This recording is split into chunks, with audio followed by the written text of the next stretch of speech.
Today we celebrate the visit of the Magi to the child Jesus. And many of us have grown up knowing this story. The Magi, the three kings who traveled from the east, following the star to Jerusalem, bearing gifts of gold, frankincense, and myrrh for 8 pound, 6 ounce, newborn baby Jesus. Don't even know a word yet. Just a little infant. So cuddly, but still messianic. We may not have grown up knowing his exact weight, but we know the story. And these kings were bearing gifts, and by doing so fulfilled the psalm that we heard. The kings of Tarshish and the isles shall pay tribute, and the kings of Arabia and Saba offer gifts. All kings shall bow down before him, all nations do him service. These kings traveled a great distance to pay tribute and offer gifts to the only king who shall deliver the poor who cry out in distress, and the oppressed who had no helper until now. God called out to the Magi from the heavens to follow this star. It was God, not the Magi, who initiated the Magi's quest. And God guided them to their destination. But before they reached the manger, the wise men went to Herod and said, "Where is the child who has been born King of the Jews?" And Herod didn't understand the prophecy and what it meant. And so this brother was troubled. He was upset. Have you ever gotten so nervous?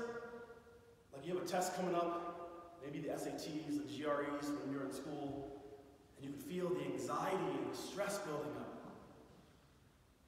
Well, that's what Herod felt times 5. And nothing could settle this brother down. For he was the king, not some child.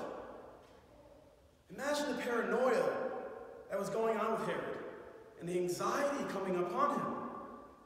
Not just from this moment, but from the past couple of years leading up to the prophecy, because the prophecy was out there. The people knew about it, and so did Herod.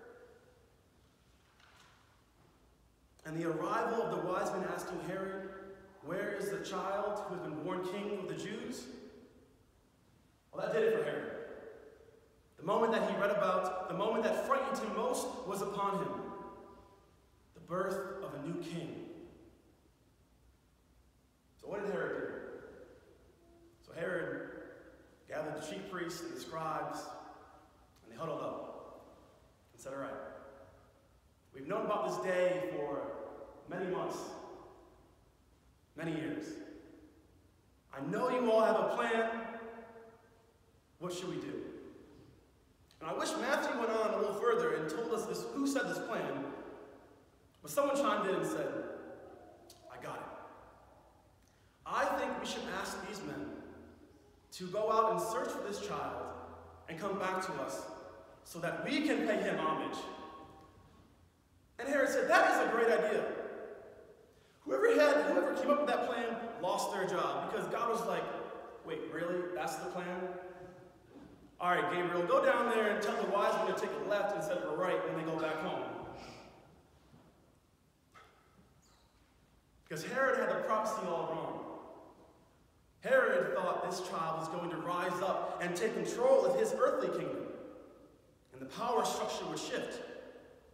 And that frightened him, and that frightened those who held the power. But this wasn't the reason for God manifesting himself in a newborn infant.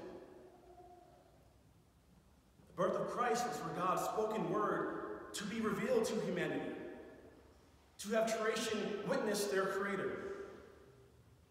This is the moment that God enters into creation to fix the estrangement between us and God because of sin, selfishness, greed, cynicism, which poisoned that relationship between humanity and God, between us and our neighbor. The world was being consumed by hate. The world was being consumed by things antithetical to God. And don't get me wrong, we don't live in a perfect world today. For we still fighting in the Middle East, bombs still being dropped, trade wars between U.S. and China, cops being shot and killed, young boys being shot and killed in their grandmother's backyard, or walking down the road with a hoodie on, children going to bed hungry,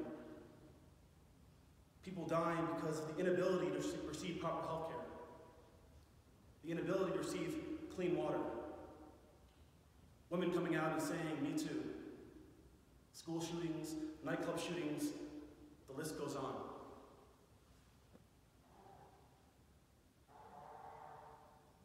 And yet God chose to be born into this world. God chose to enter into history, being fully human, but also fully God, who breathed this air, expressing to us that there is a God who continues to reach out, desiring to have an intimate connection with each and every one of us. A God who carried the cross miles after being sentenced to death for a crime he did not commit,